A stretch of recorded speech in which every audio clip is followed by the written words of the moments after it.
This sense of no human being should live in an unconsecrated space is something which is deep-rooted in this culture, because it is just like if you plant something into this earth, only if the roots are sticking into a rich earth will the flower and the fruit come out. If the earth into which these roots are sticking in is not rich enough, is not enhanced enough to sustain life, flower and fruit will not come. Even if it comes, it will be too meager. It will never be a full-blown flowering, it will never be a full-blown fruiting of the plant. So always these aspects, we gave enormous importance to these aspects of life. It's not just about what you eat, it's not just about what kind of work you do, what kind of space you live in. This is very important in the East.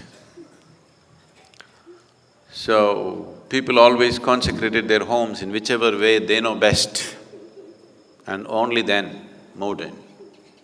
If the kings were sensible and benevolent, they consecrated the whole town.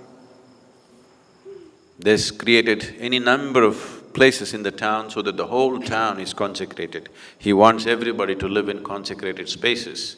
If you walk on the street, if you do business, if you live in that town, everyone must constantly live in consecrated space, because if you want to produce generations of enhanced human beings, you need this kind of space. Otherwise, only by accident or by personal dint, somebody may become something.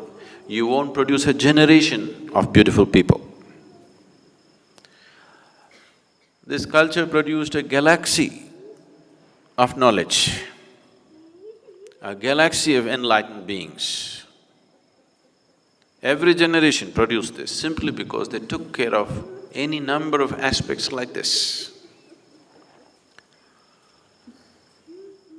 Nowhere else on this planet have single generations of people risen to such glorious heights of knowing as this culture has known.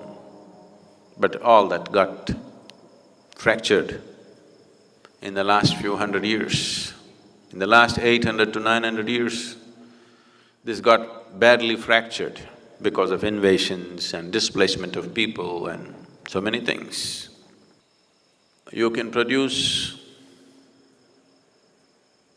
very great intellects, very great energy as human beings, I'm saying, individual human beings carrying phenomenal sense of energy and intellect and capability. If you create large spaces of consecrated space, large consecrated spaces where the whole generation of people are in touch with that kind of energy and space. This fortune almost every family had, because before they moved into homes, they did this. Periodically, they did something to enhance the house. This is part of almost every house. Every household, at least once a year, conducted the needed rituals and processes to see that the space in the house is enhanced. A basic understanding, or rather an essential understanding of how to generate a conducive atmosphere for a human being to grow to his full potential